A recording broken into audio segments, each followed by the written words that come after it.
जब कभी भी हम किसी एनडीए परीक्षा की तैयारी कर रहे छात्र से मिलते हैं तो उनसे बात करने पर पता चलता है कि वो रिटन एग्जामिनेशन को लेकर तो तैयार हैं, लेकिन एसएसबी इंटरव्यू को लेकर उन्हें कई कंफ्यूजन होते हैं। एसएसबी इंटरव्यू के नियमों को लेकर उनके दिमाग में बहुत सारे सवाल होते हैं। हमारी आज की इस वीडियो में हम उन्हीं सवालों को सुलझाने की कोशिश करेंगे। यहाँ हम आपको एनडीए परीक्षा के एसएसबी इंटरव्यू के पूरे शेड्यूल और नियम के बारे में बताएंगे। सबसे पहले बता दें कि एनडीए की परीक्षा कुल 1800 अंकों की होती है, जिसमें 900 अंकों की रिटन एग्जामिनेशन यानी कि लिखित परीक्षा होती है और 900 अंकों का एसएसबी इंटरव्यू होता है। लिखित परीक्षा में जो चयनित उम्मीदवार होते हैं वो एसएसबी इंटरव्यू में शामिल होते हैं, यानी कि पहले आपको रिटन एग्जामिनेशन को पास करना होगा, उसी के बाद आप एसएसबी के इंटरव्यू में शामिल हो सकते हैं। ये इंटरव्यू पूरे 5 दिन तक चलता है, जिसमें कैंडिडेट के मानसिक और शैक्षिक योग्यता का परीक्षण होता है। 5 दिन तक चलने वाले इस इंटरव्यू में हर दिन कैंडिडेट को अलग अलग टास्क दिए जाते हैं। चलिए एक एक कर हर एक दिन की जानकारी आपके साथ शेयर करते हैं। पहला दिन, एनडीए लिखित परीक्षा में पास होने वाले उम्मीदवारों को यूपीएससी के द्वारा निर्धारित स्थान और समय पर रिपोर्टिंग करनी होती है।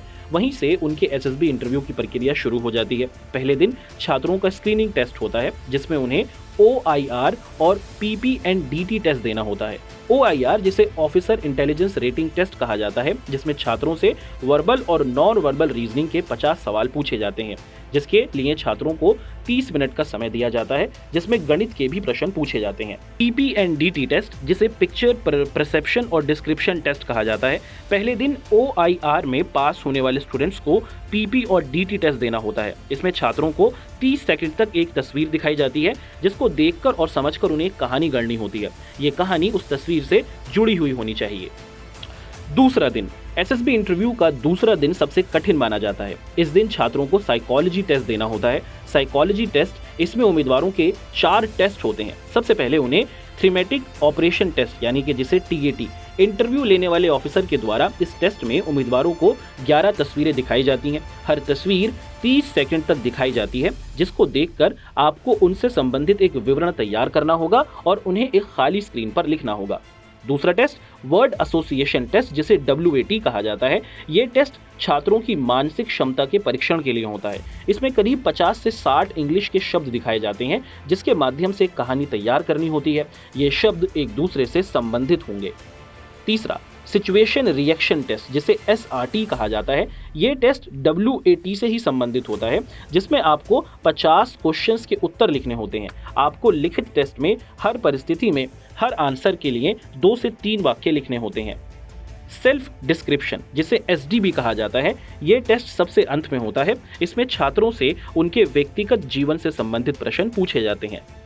तीसरा दिन, GTO टेस्टिंग और इंटरव्यूज। तीसरे दिन छात्रों के साथ GTO जिसे ग्रुप टेस्टिंग ऑफिसर टेस्ट लिया जाता है। इसके भी 5 भाग होते हैं। इसमें सबसे पहला होता है ग्रुप डिस्कशन जिसे GDB कहा जाता है। इसमें आपको कई सारे उम्मीदवारों के गोलाकार में बैठकर किसी एक मुद्दे पर डिस्कशन करना होता है। इसमें आपको अपनी बात रखनी ज़रूरी होती है। ग्रुप प्लानिंग एक्सरसाइज या फिर मिलिट्री प्लानिंग एक्सरसाइज, इस टेस्ट में उम्मीदवारों को ऑफिसर के द्वारा निर्देशित सिचुएशन के अनुसार ग्रुप डिस्कशन करना होता है और एक कॉमन प्लान बनाना होता है। प्रोग्रेसिव ग्रुप टास्क जिसे PJT भी कहा जाता है, ये टेस्ट शारीरिक लोक और क्षमता को जांचने के लिए होता है। एक खुले मैदान में पूरा सेट तैयार होता है, जिसमें टास्क एक अवधि के लिए दिया जाता है, जो आपको अपने ग्रुप मेंबर के साथ पूरा करना होता है। हाफ ग्रुप टास्क जिसे HGT भी कहा जाता है, इसमें ग्रुप को 2 भागों में बांट दिया जाता है, लेकिन इस टेस्ट में आपको पर्सनल कार्यों को नोटिस किया जाता है। लिटरेचर, अंत में लिटरेचर के लिए छात्रों को एक बड़े हॉल में बैठाया जाता है। यहाँ उनके अनुभव को साझा किया जाता है।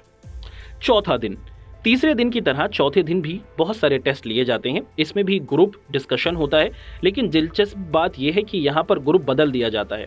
इसमें FGT जिसे फाइनल ग्रुप टेस्ट होता है और आपके ग्रुप टास्क का एक अंतिम टास्क होता है। इसी दिन आपको CT यानी कि कमांड टास्क एवं IO जिसे इंडिविजुअल ऑब्जर्वेशन होता है, जिसमें उम्मीदवारों के व्यक्तिगत परफॉर्मेंस का एग्जामिनेशन किया जाता है, उसका ध्यान रखा जाता है।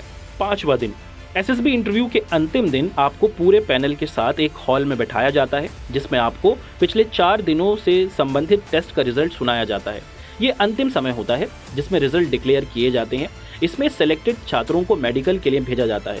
बता दें कि इन 5 दिनों में कभी भी आपको पर्सनल इंटरव्यू के लिए बुलाया जा सकता है। एसएसबी इंटरव्यू के पूरे प्रक्रिया में पास होने के लिए आपको शारीरिक और मानसिक रूप से बेहद मजबूत बनना होगा। आपको हर स्थिति से लड़ना आना चाहिए। आशा है कि आपको हमारी ये वीडियो पसंद आई होगी। हमारी वीडियो को अपने साथियों के साथ शेयर करें, हमारे चैनल को सब्सक्राइब करें।